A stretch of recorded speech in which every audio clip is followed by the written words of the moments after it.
Pensando en Voz Alta. Conversación espontánea en la que se analizan los temas de actualidad, abordados bajo la perspectiva de Alfredo Mena Lagos. Pensando en Voz Alta. Buenos días, bienvenidos a Pensando en Voz Alta. Hoy tengo el gusto de tener con nosotros a un buen amigo y uno de los funcionarios favoritos que tiene una labor muy importante. Me refiero a Francisco Díaz, superintendente de competencia, y quien está haciendo, creo yo, una de las mejores labores adentro de este gobierno. Es una labor muy importante, una labor crítica en el sentido de la importancia que tiene, y en ese sentido vamos a analizar su nueva iniciativa de introducir una nueva ley de libre competencia. Bienvenido, Francisco. Muchas gracias, Alfredo, y muchas gracias por esos elogios que me colocan en una situación tan comprometedora con la población. Estamos tratando de hacer lo mejor que se puede. Hay un equipo técnico y administrativo muy bueno en la institución, de manera que estamos a tus órdenes y de los televidentes para hablar sobre este esfuerzo de una reforma importante en la ley de competencia.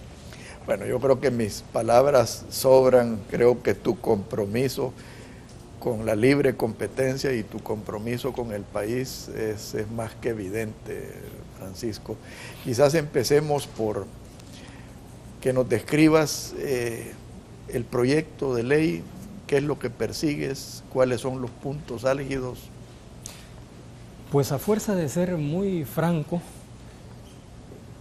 desearía o habría deseado yo que se pudiese hacer una nueva ley propiamente dicha de competencia, que fuese ya el resultado de una política nacional de competencia.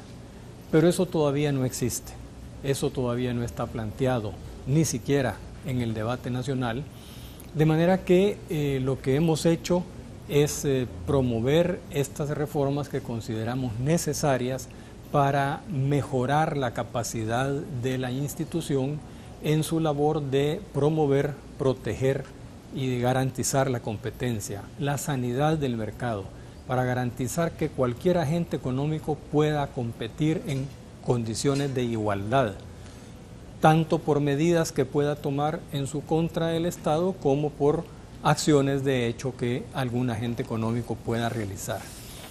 En esa dirección podríamos señalar como tres grandes intereses o ámbitos de esta propuesta de reforma. Por una parte, queremos introducir mejoras en los procedimientos que permitan actuar con mayor eficiencia de recursos y de efectividad en el tiempo.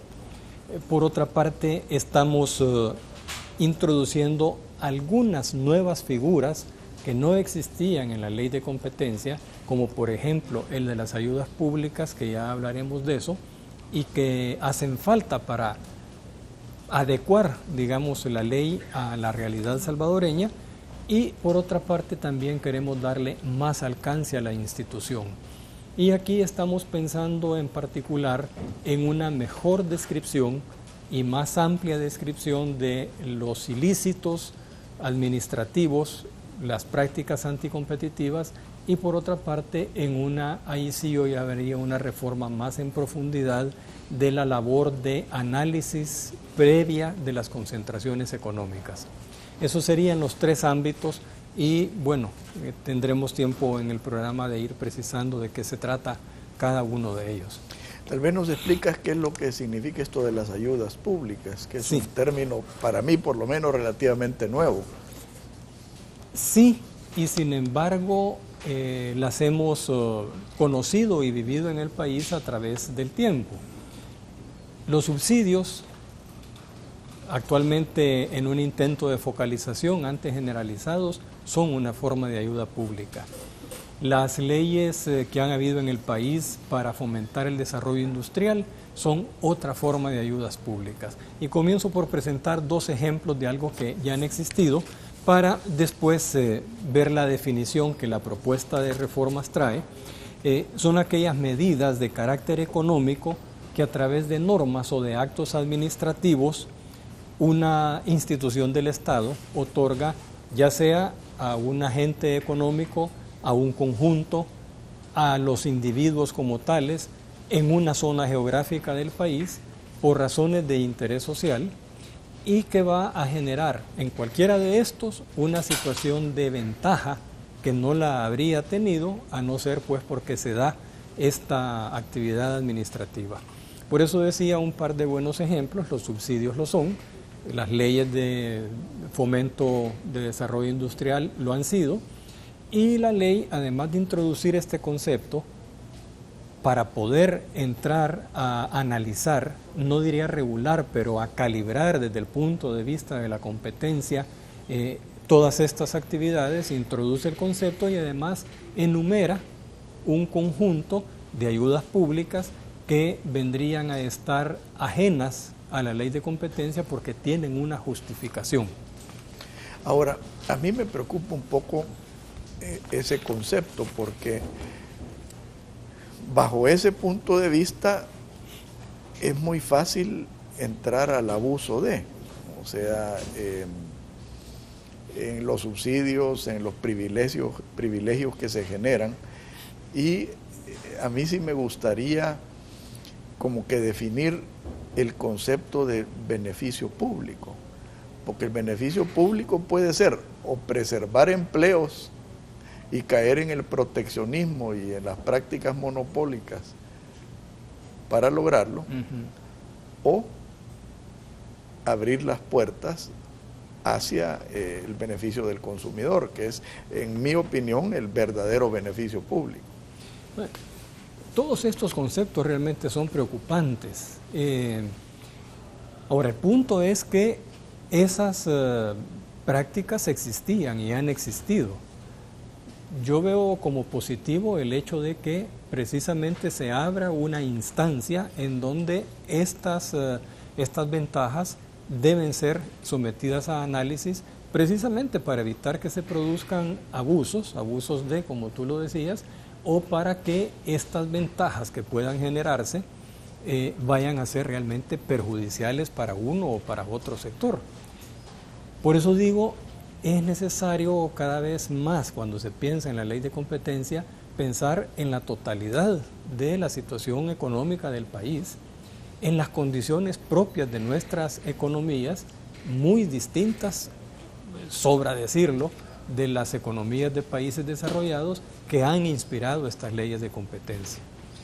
El concepto de ayudas públicas, de hecho, sí está en la legislación de la Unión Europea, por ejemplo, y con ese propósito, con el propósito de poder analizar y calibrar la conveniencia e inconveniencia de otorgarlas o no otorgarlas, aun cuando la superintendencia no podría pasar de emitir una opinión sobre el tema, pero no vinculante.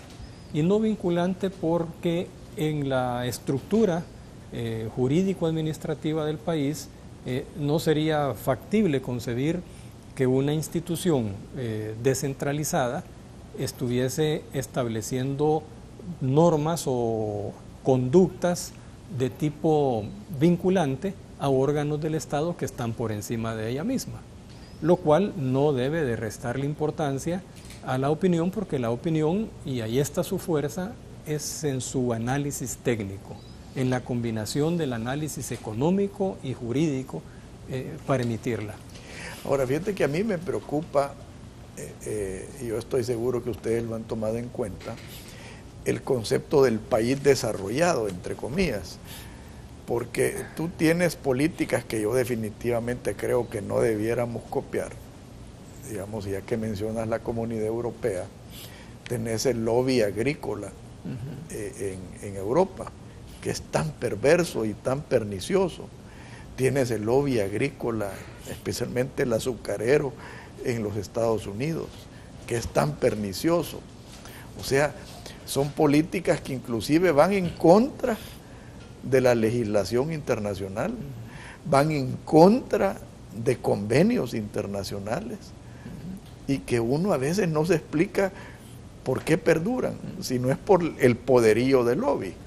Sí, ahora yo señalaba una realidad, Alfredo, y es que las leyes de competencia están inspiradas en esas legislaciones. Y con eso no quiero agregarle, digamos, una cualidad, sino solo señalar la advertencia y la necesidad de pensar las leyes de competencia de estos países en los términos de estos países. De nuestras realidades. De nuestras realidades. Ahora, felizmente, este es una reflexión y un esfuerzo que está comenzando a generarse.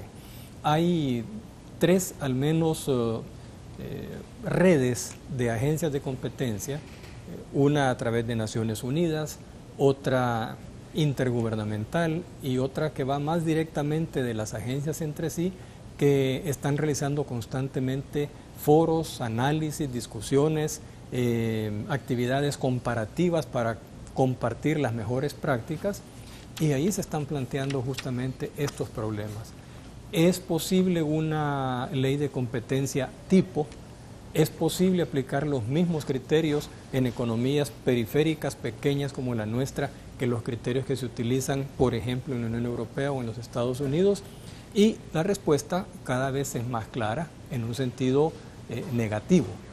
Ahora, esa adecuación es el paso que hay que dar, como digo, me parece a mí, dentro de un concepto más amplio que solo la ley de competencia, de una política de desarrollo industrial del país, de desarrollo económico-social, para ser más preciso, en donde la competencia debe ubicarse. En este esfuerzo de acercarnos a la realidad económica del país, en materia de concentraciones económicas, sí esta ley trae novedades importantes. Si puedo expresarme de una sola vez sobre ese punto. Claro, por favor.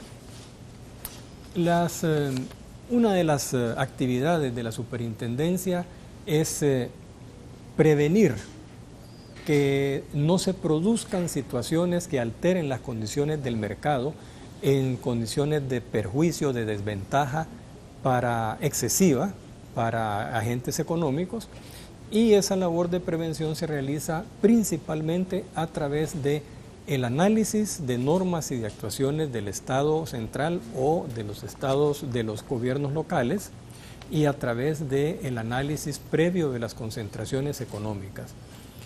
Desde el momento que hablamos de concentraciones económicas ya nos estamos aproximando a un tema en el cual la competencia se ve amenazada, porque a mayor concentración de control en una actividad económica, menos posibilidades de competencia, menos posibilidades de más agentes que puedan participar. Una de las formas como se va dando precisamente esa concentración, que puede llegar a ser excesiva, son las fusiones, los acuerdos, las compras de un agente por otro, la absorción de compañías, y la superintendencia tiene la atribución de analizarlas previamente para ver hasta qué grado van a afectar al mercado y autorizarlas o no autorizarlas, o autorizarlas sujetas a ciertas obligaciones que equilibren el perjuicio que van a ocasionar. Pues bien, actualmente las concentraciones económicas que se revisan por parte de la superintendencia son aquellas cuyos montos, umbrales que se llaman, es decir, montos de activos de las empresas o de ingresos combinados de las empresas que van a concentrarse, superan los 131,6 millones de dólares en el caso de los activos, o los 157,9 millones de dólares en caso de los ingresos. ¿Qué quiere decir eso? Que solo se pueden analizar las concentraciones que se dan en la estratosfera de la economía salvadoreña. De hecho, solo se han examinado operaciones arriba de los 1,000 millones de dólares, en donde en todas ellas han sido empresas internacionales, transnacionales, las que han generado fusiones o concentraciones. Ahí hay que acercarnos a la realidad. Y viene la propuesta de bajar esos umbrales, el de activos a 78,9 millones y el de ingresos a 105,3 millones de dólares. Si yo puedo adelantar además mi opinión, creo que ahí estamos todavía un poco cortos. Habría que bajar más. Un poco alto, sí. Sí, Altos en los umbrales, cortos quise decir en el alcance que va a tener la superintendencia. Va a ser mayor que el que tiene actualmente, ciertamente, pero todavía creo que estamos muy, muy arriba del cielo de la economía salvadoreña. Pero es un esfuerzo, pues, por acercar la ley, ¿no? Sí, a mí me llamó muchísimo la atención al inicio de tu presentación, Francisco, el hecho de la carencia de una política de competencia. Me gustaría que elaboraras un poco más en ese concepto, porque a veces he llegado hasta pensar de que la política de competencia es antagónica con la política del país.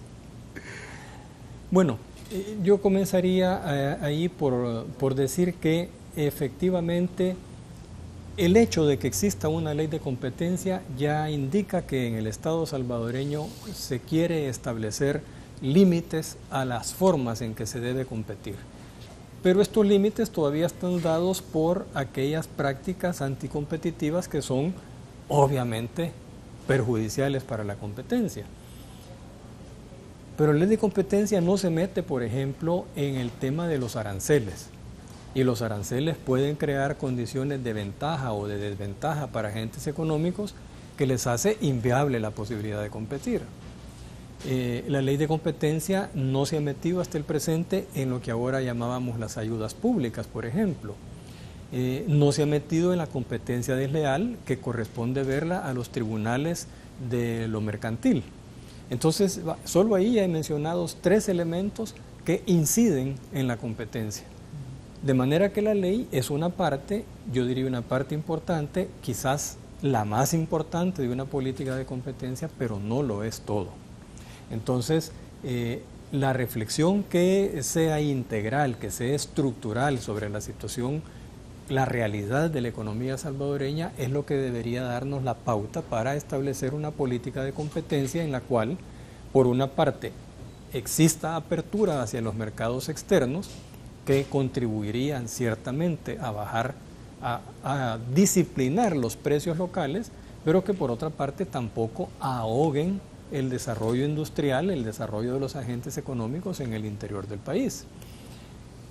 Ese es un equilibrio de lo más difícil, obviamente, de lo más difícil. Y más aún, difícil de pensar solo a nivel nacional, sobre todo cuando tenemos una nación tan linda y tan querida como esta, pero tan pequeña, tan tremendamente pequeña. Entonces hay que pensar mínimamente en una concepción regional. Y eso me abre las puertas para el próximo segmento, Francisco. Quiero que discutamos el alcance de tu misión y lo que se está haciendo a nivel regional y otras medidas que tal vez no te competen, pero que van a incidir con bastante fuerza en lo que es la competencia en los mercados locales. Por favor, no nos cambie, ya volvemos.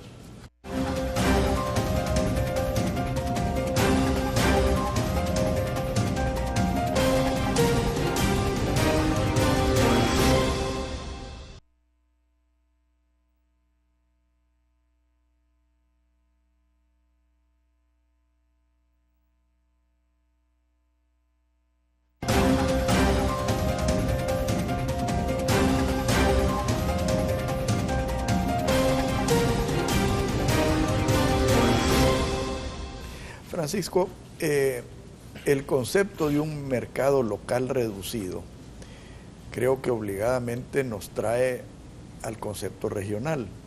Y yo fuera de cámaras te comentaba de que a mí me parece importante impulsar y lograr al fin el concepto de la unión aduanera. Yo te ponía ejemplos como el de los repuestos de los carros, ¿verdad? Que en Guatemala todo es más barato. Y no es tema de que si estamos dolarizados, no es tema de los impuestos, inclusive es tema de la oferta, que es mucho más amplia en Guatemala. Y después podemos tocar temas agrícolas, temas aéreos, temas industriales, pero sí redunda en buscar una integración regional para precisamente resolver muchos de los problemas estructurales que nosotros en El Salvador tenemos en nuestro mercado local. Bueno, el trabajo que existe en esta materia es el del Grupo Centroamericano de Autoridades de Competencia. Esta es una iniciativa que ya tiene 3 años funcionando con un apoyo sustancial del BID, es realmente quien ha permitido esto. Y aparte de facilitar la comunicación entre las agencias centroamericanas, se planteó la necesidad, es decir, como objetivo, la formulación de una norma regional de competencia y de una autoridad de competencia. Ahora, lamentablemente esto coincidió con estos años más agudos de esta crisis económica internacional y que nos afecta, y ha dejado un poco corto, digamos, el alcance de la cooperación como para poder trabajar más en profundidad. Pero efectivamente hay actividades ahora a nivel ya de toda la región. De hecho, hacia eso se caminaba con la Unión Centroamericana, en donde actividades que se realizan en un país afectan la economía de todos los restantes, en donde acuerdos entre competidores que se producen en un país determinan al resto de los países. Entonces, el esfuerzo que se está haciendo precisamente es el de elaborar una norma que, teniendo en cuenta las distintas leyes de competencia que tienen mucho de parecido, resuelva los problemas de aplicación de una norma para que pueda tener sus efectos en toda la región.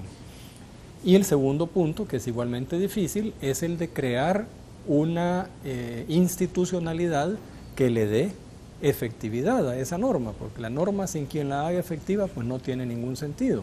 Y ahí caemos de nuevo en el problema ya del financiamiento de una instancia como esta, de dónde viene, cómo hacerlo sostenible. Se está trabajando en esa dirección. Ahora, ejemplos de lo que tú señalabas antes, esta discrepancia de precios. Más que ejemplos, en algún momento en que la superintendencia lo tuvo presente y lo planteó, pero no ha quedado recogido en el tema de medicamentos. Cuando la superintendencia emitió opinión sobre este tema, señaló la necesidad de abrir las puertas a las importaciones paralelas y a las licencias obligatorias. Las importaciones paralelas es la autorización para que un agente económico pueda comprar en un país vecino al precio del país vecino e introducir y vender a ese precio en nuestro país un producto farmacéutico. Eso actualmente se puede hacer con tal cantidad de restricciones que no se puede hacer en la realidad. Y lo de las licencias obligatorias es aquellos casos en los cuales una patente está impidiendo la producción de un producto.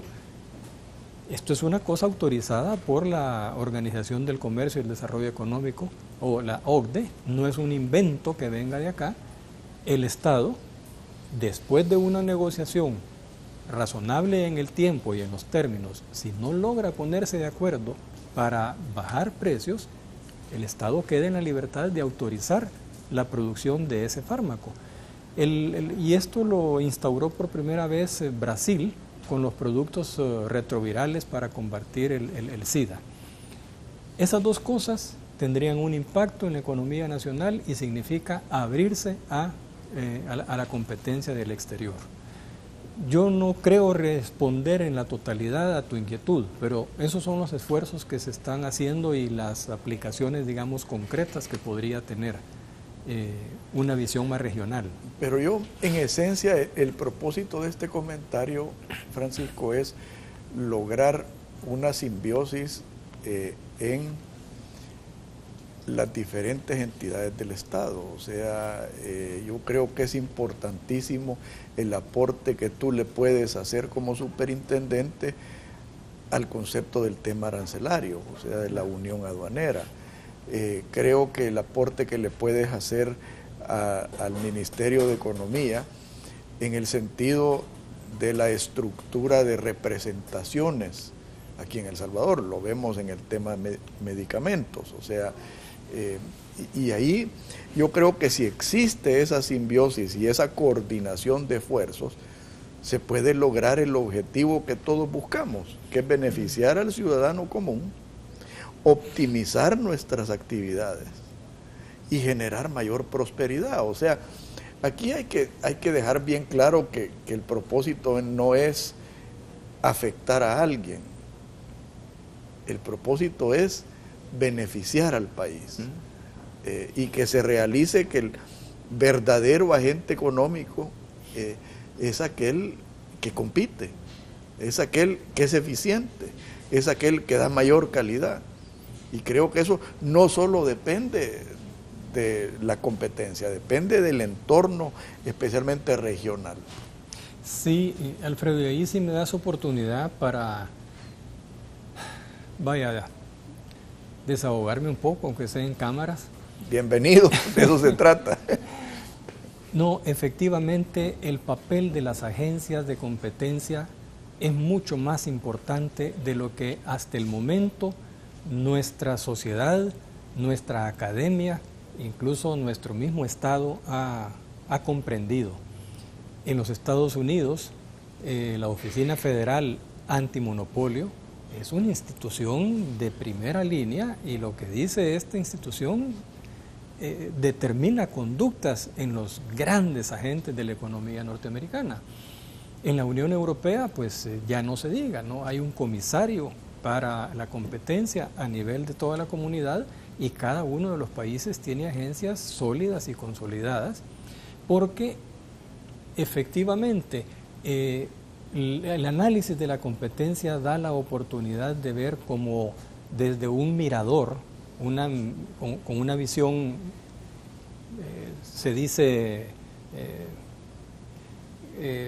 ¿cómo decirlo? Pues muy amplia, de 180 grados, estereoscópica, los distintos aspectos de la actividad económica. Yo lo veo un poco como el médico internista, que está en la obligación de ver la totalidad del cuerpo, a contrario del médico especialista que ve únicamente el funcionamiento de un órgano y muchas veces se descuida de cómo funcionan los otros o por sanar este perjudica a otros. Así, desde la visión, digamos, de Hacienda, de economía, de medio ambiente, hay una visión de un aspecto de la economía. En cambio, la superintendencia tiene esa posibilidad de una visión global, de una visión de conjunto, y por eso podría, y de hecho, en la medida de lo posible lo hace, contribuir con distintas carteras. El análisis, por ejemplo, que se acaba de hacer recientemente sobre el mercado mayorista de energía eléctrica, hombre, nos muestra que allí tiene que cambiar esa situación y eso es un insumo para el Ejecutivo a través de economía, como lo es el análisis que se hizo en el tema de azúcar o en el tema de arroz para el Ministerio de Agricultura y de Economía, a modificar situaciones que manifiestamente están impidiendo el desarrollo de más agentes económicos, de más dinamismo en la economía y que están perjudicando al consumidor. Pero, repito, bueno, la ley de competencia tiene apenas 7 años de vigencia, tiene 9 años de vigencia, pero la superintendencia 7 de funcionamiento, hubo una vacatio ahí un poco prolongada.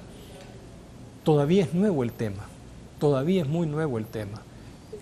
Tenemos que trabajar en profundizar esta comprensión, en hacer ver estos logros y bueno, hasta donde los recursos lo permiten, que son bastante reducidos, estamos tratando de hacerlo, Alfredo.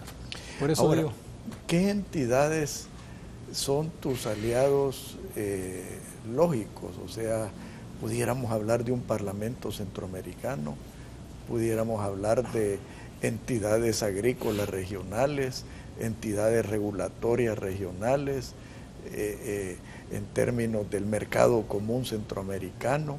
¿Qué aliados naturales tienes tú en esta lucha? Bueno, en este primer momento quizás lo más próximo es esta alianza o asociación de agencias de competencia que hemos logrado, que es como el punto de partida, la base a partir de la cual estamos haciendo este esfuerzo regional. Pero yo ahí vería inmediatamente al SICA, al sistema como el lugar en donde por antonomasia tiene que verse esta cuestión, y localmente, evidentemente, el Ministerio de Economía para las cosas del país, el Ministerio de Agricultura también, pero más directamente Economía. Estos son los que yo ubicaría como los aliados, como tú les llamas, naturales, con los cuales habría que trabajar, y de hecho estamos trabajando.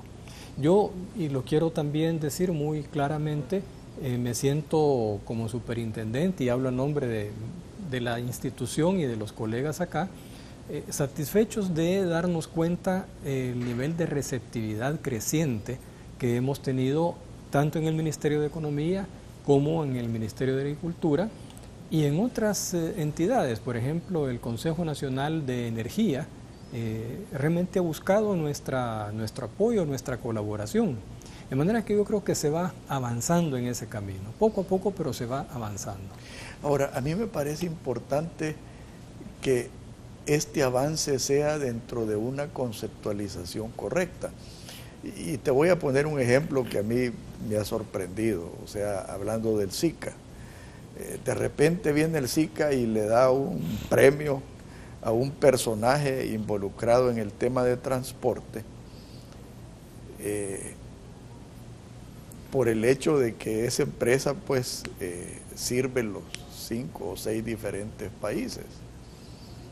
Pero para mí el verdadero concepto de la integración es precisamente borrar las diferencias que hay entre los mercados, porque una cosa es servir todos los mercados y otra cosa es servirlos con equidad y apertura.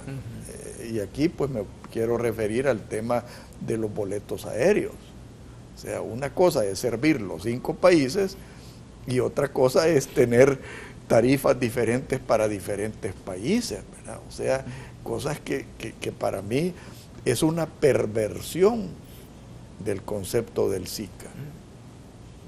Sí, yo no puedo negar realidades que ahí están, tampoco puedo negar que es el espacio en donde tenemos que movernos, y yo sí tengo que insistir en la confianza que me generan las otras agencias de competencia, quizás por su misma novedad, quizás porque vamos conjuntamente descubriendo fallas graves en el mercado que han estado siendo señaladas a lo largo del tiempo, pero no con ese nivel de tecnicidad, de profundidad, de precisión con que se pueden señalar ya desde el análisis de competencia, y que nos va mostrando que realmente ahí hay un camino para hacer país, un camino para contribuir al desarrollo económico y social del país.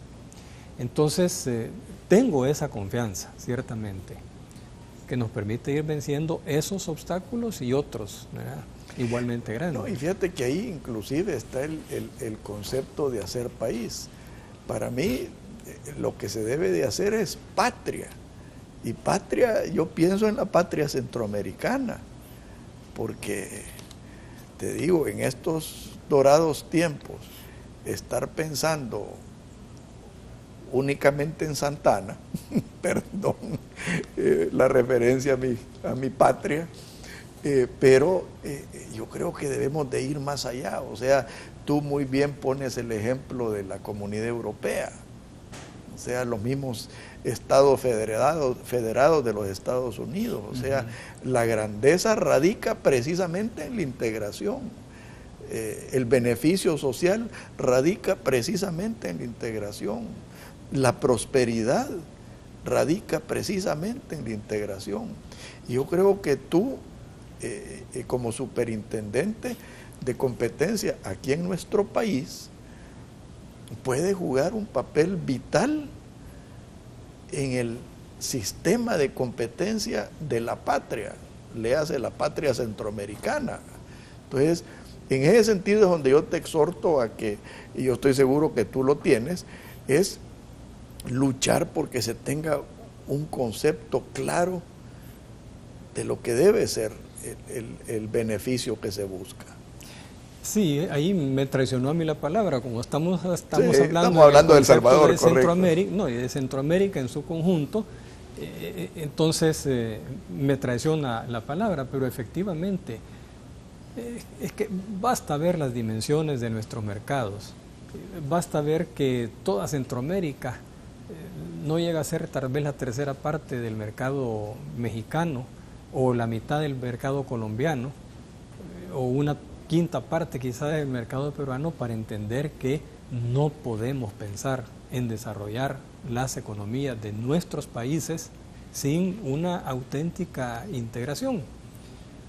Hay que trabajar en esa dirección, repito, ahí el espacio, el ámbito propio nuestro es en el de las agencias de competencia y sí creo que en ellas existe esta clara concepción, esta clara idea. Bueno, y en lo que humildemente les pueda ayudar, siempre sabes que me tienes a las órdenes. En el próximo segmento, Francisco, quisiera que habláramos de temas específicos y temas de mucha actualidad, porque en estos momentos se están debatiendo leyes en la Asamblea y hay peligro de caer en ciertas trampas que vengan a neutralizar el esfuerzo que se quiere. Por favor, no nos cambie, ya volvemos.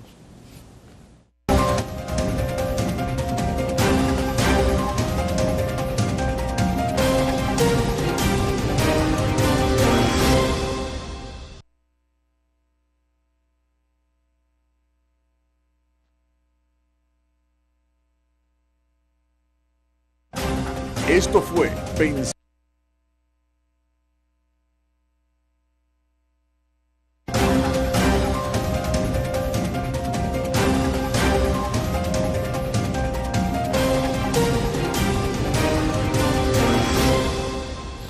Francisco, antes de que se nos vaya el tiempo, se me había olvidado que tienes pendiente lo de tu proyecto de ley y este programa pues es para ti y tu esfuerzo, así que...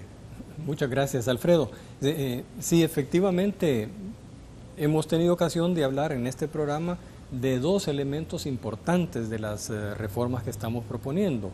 Uno, el de las ayudas públicas, que creo que lo pudimos abordar, y el otro, el de las concentraciones económicas, en donde lo que yo señalaba es que vamos a tratar de acercar esta actividad de la superintendencia a la economía real salvadoreña.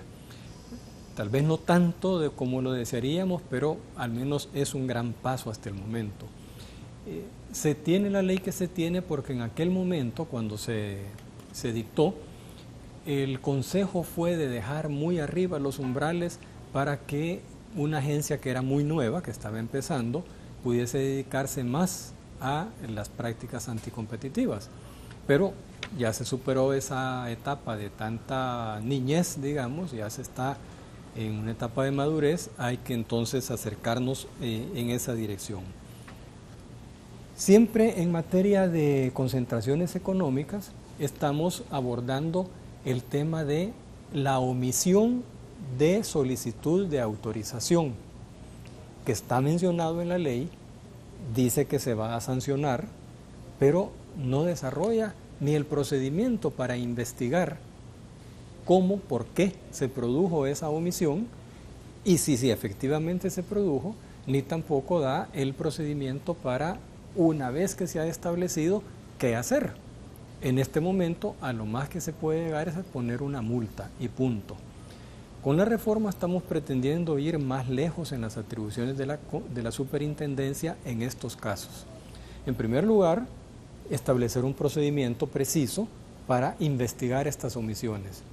En segundo lugar, una vez que la omisión está comprobada, colocar al que incumplió en la obligación de presentar una solicitud como si nunca se hubiera concentrado, para que se pueda analizar íntegramente.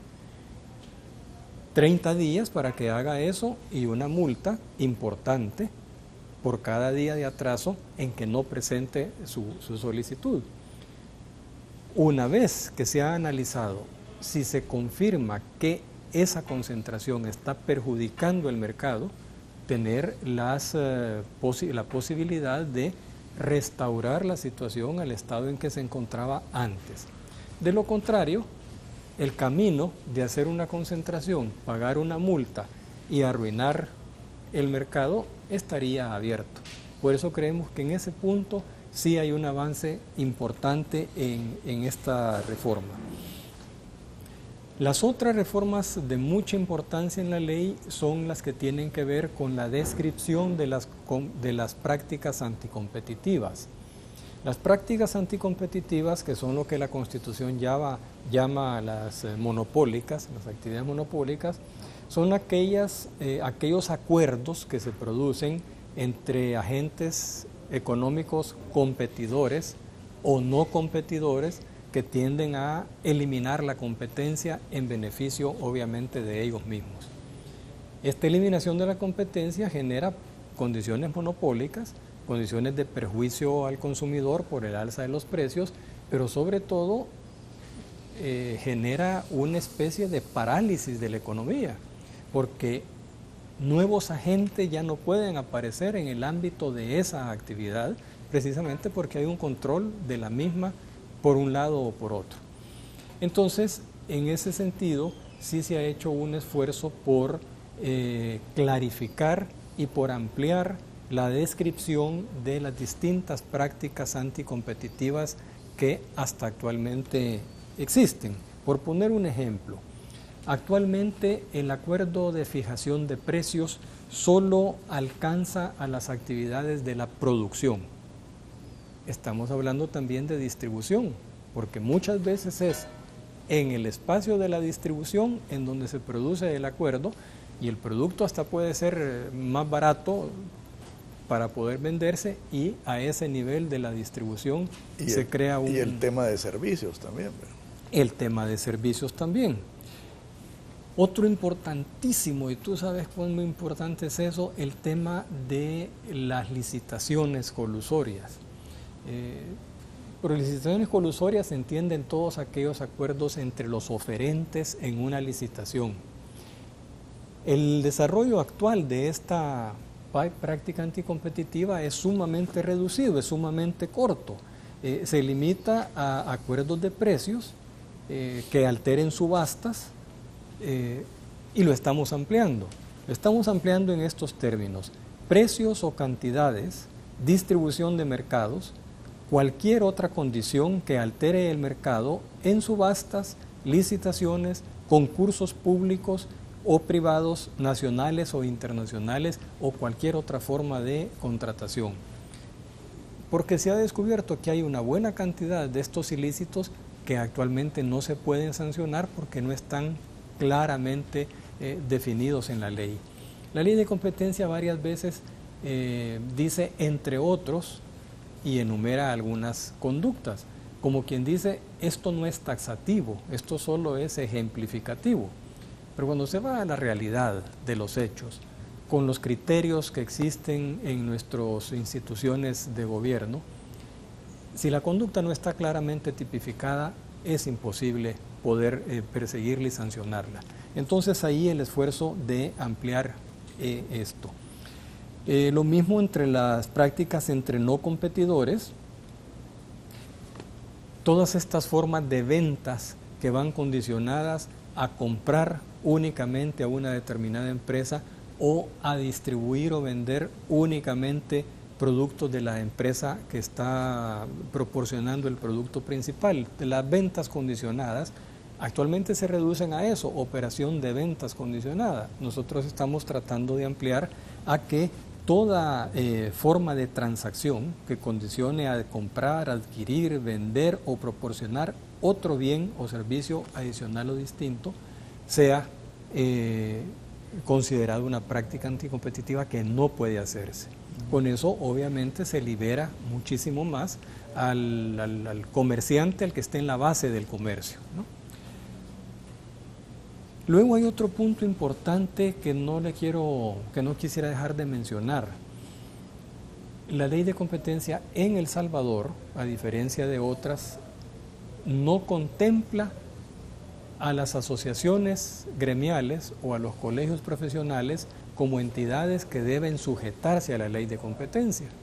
Y resulta que tanto las asociaciones gremiales como los colegios profesionales son un lugar en donde por antonomasia se puede llegar a acuerdos que perjudican al mercado.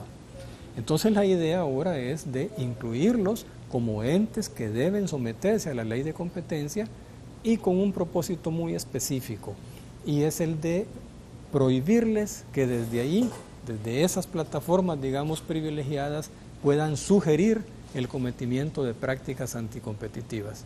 No es pues una inclusión malintencionada, sino que es una inclusión con un propósito muy específico. No, y a mí se me viene a la cabeza de asociaciones que no solo sugieren, implementan políticas monopólicas.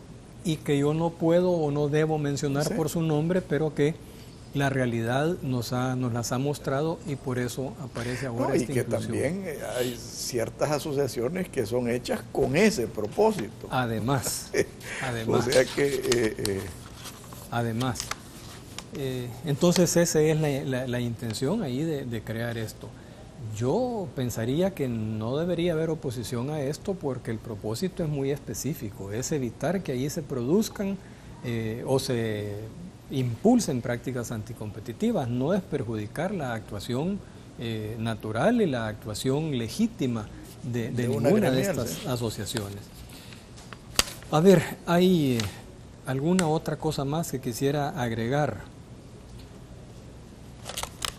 Vamos a reforzar todavía más de lo que ya tiene en este momento la ley, las garantías procesales para aquel que va a ser investigado.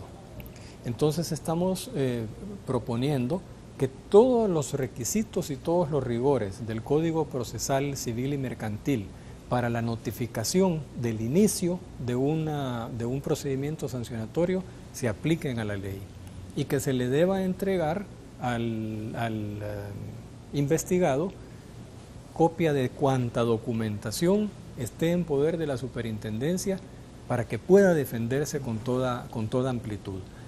Eso ya existe, pero lo estamos precisando un poco más. Y hay una última cosa que no quisiera dejar de mencionar, Alfredo, que es el beneficio de clemencia. No sé si tú lo has oído mencionar. No. Edúcanos, por favor. A nosotros nos pasa lo mismo porque realmente no suena acá. El beneficio de clemencia es el concepto en derecho de competencia del testigo criteriado. Y no me gusta ponerlo como ejemplo porque el testigo criteriado está muy criticado, pero es la única forma de hacerlo fácilmente comprensible pues al televidente que no conoce de esta materia. De lo que se trata es de, el beneficio ya existe en la ley actualmente, pero existe con tan poca recompensa que no ha sido atractivo y de hecho nadie lo ha utilizado. Tan poco atractivo como decir, mire, si usted se mete a este beneficio le vamos a reducir la multa, pero eso cuando es un agente pequeño igualmente lo quiebra, entonces no le conviene. La idea es de ampliar el beneficio en el sentido de que aquel que se acoja y que contribuya efectivamente a la investigación de un cartel, de un acuerdo entre competidores, pueda ser exonerado de toda responsabilidad. Por supuesto, sometiéndose a ciertas condiciones. Ser el primero en acudir a la superintendencia para denunciar la existencia del cartel. Cesar en la práctica, o sea, salirse de la práctica. Contribuir eficientemente a la localización del cartel. Esas son las tres principales. A partir de ahí, le damos mucha importancia a esto, Alfredo. De hecho, toda la información que tenemos de su aplicación en otros países, en particular en México, en Colombia, esto ha sido muy efectivo, porque también en la realidad hemos encontrado acuerdos entre competidores en el que realmente no ha sido la voluntad de todos, sino la voluntad de los más fuertes que ha impuesto una práctica anticompetitiva al conjunto. Entonces quedan los demás abajo, forzados a cometer un ilícito y sin posibilidades, digamos, de salirse, ¿verdad? Porque precisamente por ser los más pequeños no tendrían ventaja ninguna. Entonces pensamos que esto sí va a ser atractivo, el beneficio de la clemencia, y de esa manera contribuir a combatir todos estos acuerdos entre competidores. Perfecto. Se nos han quedado muchas cosas en el tintero. Yo te he manifestado que el aporte que tú como superintendente y la superintendencia puede hacer en el debate legislativo es importantísimo. Y no quiero dejar de mencionar el debate que se está haciendo alrededor de la modificación de la Ley de Aeronáutica Civil, en el cual estamos en peligro de caer en trampas o tinterilladas, como es el de la reciprocidad real y efectiva, que es un concepto que es perverso. Está el concepto de que ahora en esto se han inventado el concepto de la línea aérea designada, pues como ya no hay línea aérea nacional en teoría, hoy se han inventado el concepto de la línea aérea designada. Designada por quién y designada para qué, no sé. Pero yo creo que tú como superintendente, y exhorto a que te involucres en ese debate, porque creo que tenemos la oportunidad de generar una buena ley, de corregir vicios, pero sobre todo beneficiar al país. Así que... Dame una palabra sobre ese punto. Yo tomo definitivamente el guante. Vamos a meternos en la cuestión. Existe hoy día una atribución de la superintendencia de emitir opinión sobre proyectos de ley, proyectos de reglamento o proyectos incluso municipales que perjudiquen la competencia o que afecten la competencia. Pero no tenemos capacidad para conocerlos y una vez conociéndolos para meternos en todos. Entonces, recientemente, y por eso me alegra mucho que me des oportunidad de mencionar esto, hace 2 días iniciamos con un primer paso un proyecto en cooperación con la Secretaría de Asuntos Legislativos y Jurídicos de la Presidencia, que nos permitirá, con la colaboración de ellos, ahí sí, conocer con anterioridad a su presentación ante la Asamblea Legislativa los anteproyectos de ley y poder externar una opinión técnica antes mismo de que pasen a la Asamblea Legislativa. De modo que o lleguen corregidos o por lo menos lleguen a un primer punto de debate ya con señalamientos técnicos desde este punto de vista. Porque de lo contrario ocurre que si el debate legislativo comienza, ya hay posiciones tomadas, ya hay un compromiso, digamos, con electores, con el público, que dificulta mover algunas cosas. Entonces, no, y si fuera compromiso solo con electores y el público, yo no le vería más problema. El problema que yo siento es el compromiso con los financistas. Bueno, habiendo dicho eso, Francisco, yo creo que tienes un trabajo bien demarcado y tenemos tantos puntos pendientes que siempre tienes este programa a la orden. Yo creo en lo que tú estás haciendo, Francisco, así que humildemente pongo este programa a la orden cuando tú estimes necesario. Y yo te agradezco muy sinceramente decirlo en esos términos tan francos y tan amigables, y de veras que te voy a pedir la atención en otra ocasión, tal vez para traer temas específicos, casos Perfecto. Específicos. Por ejemplo, cuando podamos ya dar a conocer los resultados finales del estudio sobre el transporte aéreo de pasajeros, o entrar más en detalle en el análisis de esto que hablaba yo antes, de la unidad de transacciones, una sociedad anónima de capital variable, controlando la administración, las finanzas de todo el mercado mayorista de energía eléctrica en el país. No puedo menos que decir que la privatización se fue de la mano, ¿verdad? Se fue demasiado lejos. Mira, esta es parte de las oscuridades que se produjeron en gobiernos oscuros, a mi pesar, de Arena, que prácticamente desvirtuaron y pervirtieron el concepto de privatización. Pero se nos ha terminado el tiempo, Francisco. Yo te agradezco y de nuevo te agradezco como salvadoreño lo que tú estás haciendo por este país. Más agradecemos los salvadoreños de un programa como este en el que se puede hablar con tanta amplitud e informar sobre cosas que realmente importan para nuestra vida diaria y para el país. Muchísimas gracias, Alfredo. Gracias a ti, Francisco. Que Dios los bendiga a todos. Muy buenos días.